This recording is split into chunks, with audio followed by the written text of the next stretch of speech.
Salam guys. So I know that a lot of us are trying to take advantage of recent market events to see if we can make some profitable trades and investments. And towards that end, I've been getting a lot of questions about investing in cruise lines and investing in airlines. As it relates to cruise lines, I think that gambling and alcohol sales represent a non-trivial amount of their revenue. So I wouldn't be comfortable classifying most cruise line stocks as being halal. And then as it relates to airlines, I know that many airlines do sell alcohol, but whether or not it's a trivial amount of their overall revenue will differ based on the airline. However, I don't like investing in airlines because I don't like the service. I don't like flying on almost any airline. And so I don't invest in airline companies. For me, as someone who is 6'2" and on a good day 6'3", I hate getting on an airline, being squeezed by people on either side, not having enough leg room. It's just a bad experience. And so I'm not really comfortable owning their shares. I'd much rather own shares in companies that I love and enjoy the products or service of. And that's what I always advise anyone who asks me about investing, is to really choose those companies that you enjoy the product or service of and you understand the business of. Now, one of the opportunities that I want to share with you that I think has become more obvious in light of recent events is the move towards making it possible, making it easy for employees, for desk workers to work from home and to work remotely. And I think recent events are going to accelerate the move of many companies towards making it possible for people to work remotely. And I think businesses that provide products or services that make it easier for people to work remotely stand to benefit greatly from these recent events. So the company that I'm going to share with you today sells software that makes it easier for employees to work remotely, so stay tuned.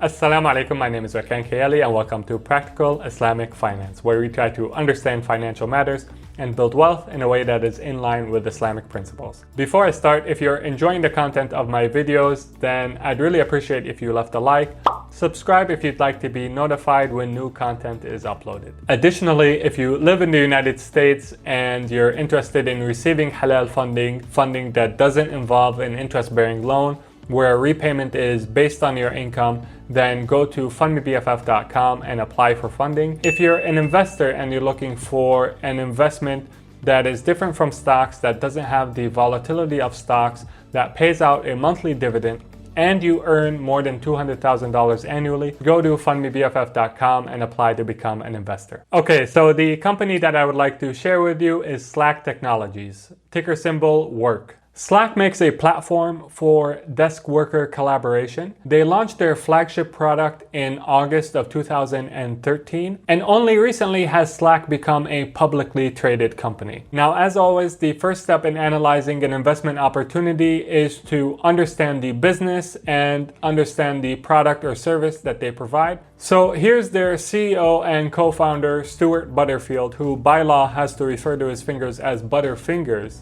Here's him explaining how the Slack product works. Slack is where work happens. It's a new layer of technology that brings together people, applications, and data, and it's replacing email around the world.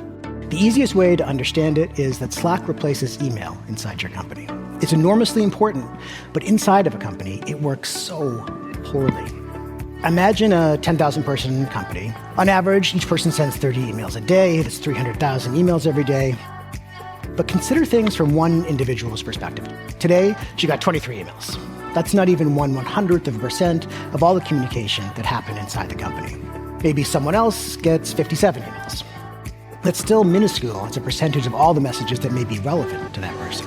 But the rest is completely locked away and only accessible if another human being manually sends it to them. And even that is one message at a time.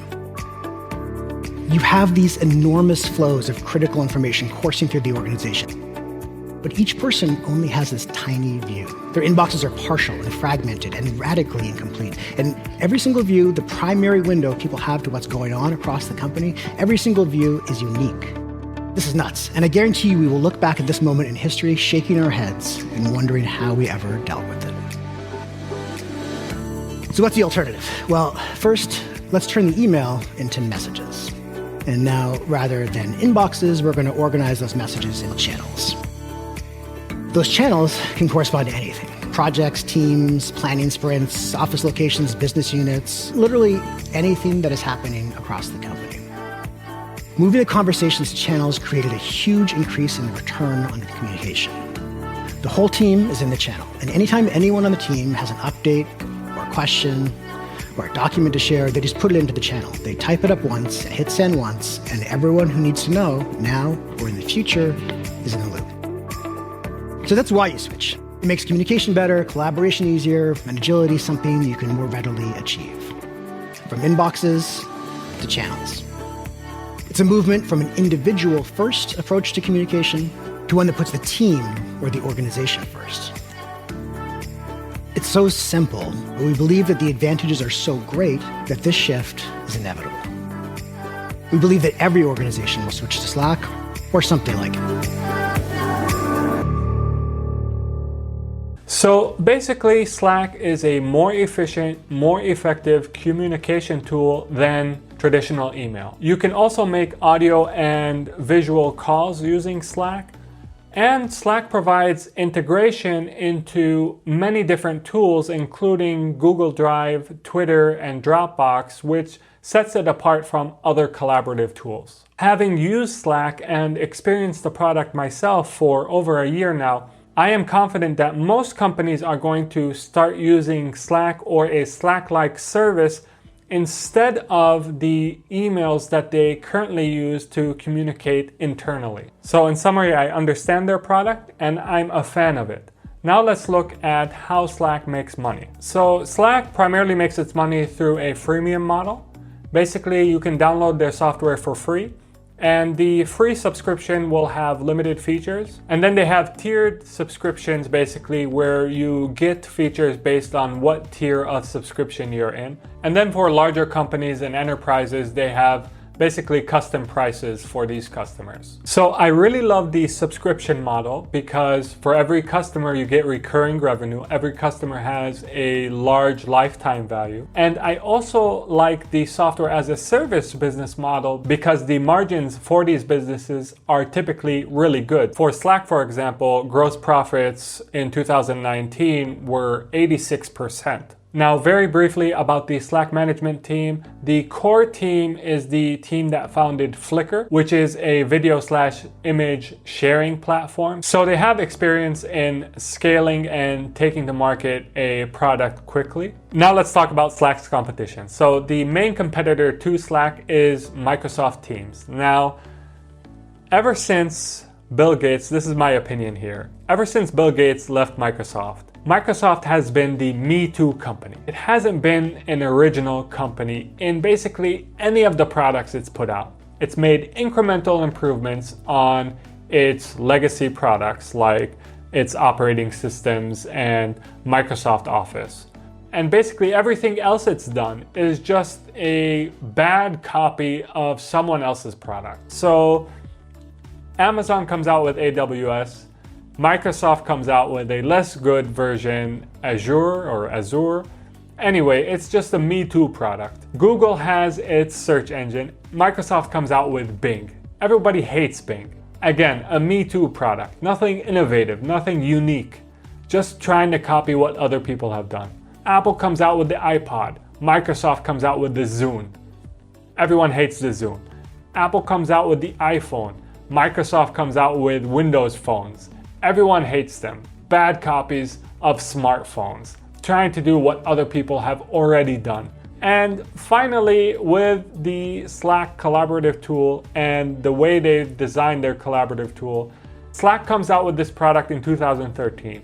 Microsoft comes out with a less good, bad copy, Me Too product called Microsoft Teams in 2016. And the only distinct feature about this product that Microsoft comes out with is that it integrates better with Microsoft Office products. And irony would have it that as I was preparing for this video, I got a message from my computer that there was a program that was slowing down my computer, and I look at what program that was, and sure enough, Microsoft Teams. Even though I never purchased Microsoft Teams or knew I had Microsoft Teams, apparently it's part of the Microsoft Office suite or some other Microsoft product that I'm forced to have. Anyways, so I'm not on the fence about the competition between Microsoft Teams and Slack. I'm going to give it to Slack handedly. And I'll always give an edge to the company that is original over the company that just sees a business opportunity and is trying to copy what some other business did in order to get a share in this business opportunity. I'm always going to go with the company that is actually innovating, that is original, over the copycat company, which I think Microsoft in this case and in a lot of cases frankly is. Now let's move on to the financials and valuing the company. Alright, so let's go over some of the financial highlights from Slack's most recent quarterly report, which came at the end of January of 2020. So they have $0 in debt, and they've had $0 in debt for the last 5 years, which is very good, not only from a financial risk perspective, but also if you're a Muslim investor and you're trying to avoid interest-bearing debt as much as you can in the companies that you invest in. Slack has zero debt. It has $800 million in cash, which is a really good amount considering that its losses, currently it's an unprofitable company. Right now it's reinvesting a lot of its revenue back into the business. It's reinvesting in research and development, which is very good for growth companies. That's something that I like to see. It's unprofitable currently. It had $91 million in a cash spend basically in the last year. So it has $800 million in cash. So that means it has a lot of cash runway for it to reach profitability. And I'm confident that it will reach profitability rather quickly, so in the next maybe 2 or 3 years, because it has 57% revenue growth. And then when you combine its revenue growth with its gross margins, which as I mentioned earlier were around 86%, its gross margins were in 2019. So you have really high growth, close to 60%, and you have gross margins that are close to 86%. So this unprofitable characteristic of Slack will probably not last too long. I expect that they will become profitable rather quickly. As I mentioned, probably in the next 2 to 3 years, you're gonna see Slack posting a profit. Now let's do some napkin math to see if we can give a ballpark estimate for a proper valuation for Slack. Slack is, as we mentioned, pre-profit. It has revenue of close to $650 million. Now the total addressable market of Slack, when it was estimated by Slack in 2019, was around $28 billion. Now, other commentators have put a total addressable market at a size of $40 billion. So let's go with the conservative estimate. Let's round it to the nearest 10. So $30 billion is the total addressable market. Let's assume that's the total addressable market. If it has $650 million in revenue, which it had in 2019, then it has around 2% penetration or 2% servicing of the overall total addressable market. And if you agree with my thesis that Slack has a best of breed software, then I think it's reasonable to assume that it will be able to service 15 to 20% of the total addressable market within 5 years. And I arrived at these numbers by assuming that it maintains the revenue growth that it has maintained in the last 3 to 4 years. If you assume that it reaches the 15% marker, then it will have around $5 billion in revenue in 5 years. So what does that mean in terms of what its valuation will be in 5 years? Well, if you look at a company like Salesforce, today, and by the way, Salesforce also has a software as a service business model, so I think it's a good company to compare to. Today, Salesforce has a valuation of 10 times revenue. And by today, I mean after the market decline that happened after the virus outbreak. So at 10 times revenue, if we assume that Slack had a valuation of 10 times revenue 5 years from now, by the way, today it has a valuation of 33 times revenue, but let's assume its valuation was 10 times revenue 5 years from now. So that means it will have a $50 billion valuation. Today it has a $15 billion valuation. If you bought at a $15 billion valuation and it actually reaches a $50 billion valuation, that means your money will have grown 3.33 times in these next 4 to 5 years. Now, growing 3 to 4 times in the next 5 years means that you have a 35% annualized return. So I do think that Slack provides a really compelling investment opportunity. This is my opinion, this is my analysis. Make sure you do your own due diligence. But based on my analysis and my assumptions, which I think are reasonable, I think that there's a good chance that Slack actually exceeds my hurdle rate of 30%. And then as it relates to the halalness rating that I'm going to give Slack, I see nothing inherently wrong in its business model.